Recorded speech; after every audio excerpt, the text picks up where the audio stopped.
নমস্কার, আশা করি সকলে খুব ভালো আছেন। আজকে আমি পাঠ করে শোনাবো উপেন্দ্রকিশোর রায়চৌধুরীর গল্প পান্তা বুড়ির কথা। এক যে ছিল পান্তা বুড়ি। সে পান্তা ভাত খেতে বড্ড ভালোবাসে। এক চোর এসে রোজ পান্তা বুড়ির পান্তা ভাত খেয়ে যায়। তাই বুড়ি লাঠি ভর দিয়ে রাজার কাছে নালিশ করতে চলল। পান্তা বুড়ি পুকুর ধার দিয়ে যাচ্ছিল। একটা শিঙি মাছ তাকে দেখতে পেয়ে বলল, পান্তা বুড়ি, কোথায় যাচ্ছ? পান্তা বুড়ি বললে, চোরে আমার পান্তা ভাত খেয়ে গেছে, তাই রাজার কাছে নালিশ করতে যাচ্ছি। শিঙি মাছ বললে, ফিরে যাওয়ার সময় আমাকে নিয়ে যেও, কেমন? তোমার ভালো হবে। পান্তা বুড়ি বলল, আচ্ছা। তারপর পান্তা বুড়ি বেলতলা দিয়ে যাচ্ছে। একটা বেল মাটিতে পড়েছিল। সে বললে, পান্তা বুড়ি, কোথায় যাচ্ছ? পান্তা বুড়ি বললে, চোরে আমার পান্তা খেয়ে গেছে, তাই রাজার কাছে নালিশ করতে যাচ্ছি। বেল বললে, ফিরে যাওয়ার সময় আমাকে নিয়ে যেও, কেমন? তোমার ভালো হয়। পান্তা বুড়ি বললে, আচ্ছা।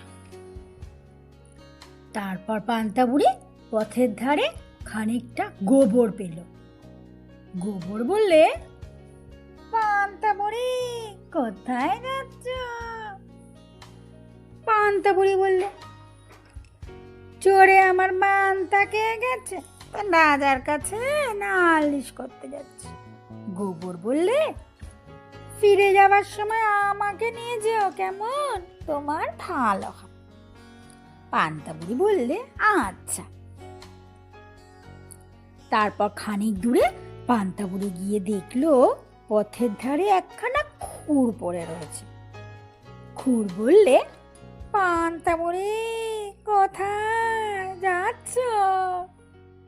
পান্তা বুড়ি বললে, চোরে আমার পান্তা খেয়ে গেছে, রাজার কাছে নালিশ করতে যাচ্ছি। খুর বললে, ফিরে যাওয়ার সময় আমাকে নিয়ে যেও, তোমার ভালো হবে। পান্তা বুড়ি বললে, আচ্ছা। তারপর পান্তা বুড়ি রাজার বাড়ি গিয়ে দেখলে রাজা মশাই বাড়ি নেই। কাজেই সে আর নালিশ করতে পারল না। বাড়ি ফিরবার সময় তার খুর আর গোবর, বেল, শিঙি মাছের কথা মনে হলো। সে তাদেরকে সকলকে থালায় করে নিয়ে এলো। পান্তা বুড়ি যখন বাড়ির আঙিনায় এসেছে, তখন খুর তাকে বলল, আমাকে ঘাসের উপর রেখে দাও। তাই বুড়ি খুরখানাকে ঘাসের উপর রেখে দিল। তারপর যখন সে ঘরে উঠতে যাচ্ছে, তখন গোবর বললে, আমাকে পিঁড়ির উপর রেখে দাও। তাই বুড়ি গোবরটাকে পিঁড়ির উপর রেখে দিল। বুড়ি যখন ঘরে ঢুকলো, বেল বললে, আমাকে উনুনের ভিতর রেখে দাও। বুড়ি তাই করলো। শেষে শিঙি মাছ বললে, আমাকে তোমার পান্তা ভাতের ভিতর রেখে দাও। বুড়িও তাই করলো। তারপর রাত হলে বুড়ি রান্না খাওয়া সেরে ঘুমিয়ে পড়ল। ঢের রাত্রে চোর এসেছে। সে তো জানে না সেদিন বুড়ি কি ফোন দিয়ে এঁকেছে।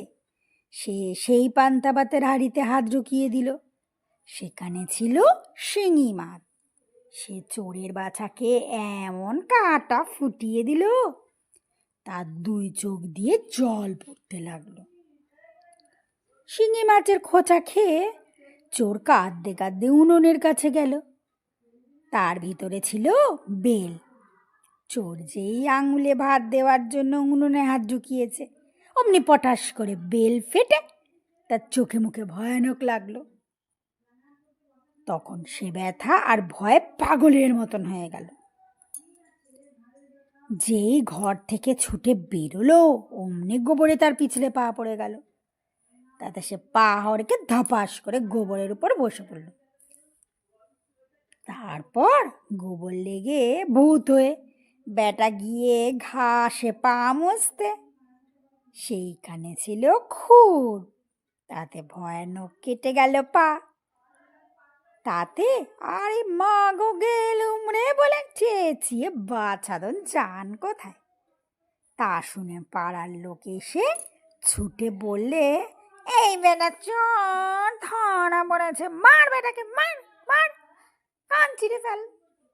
নমস্কার, আমার গল্পটা এখানেই শেষ হলো।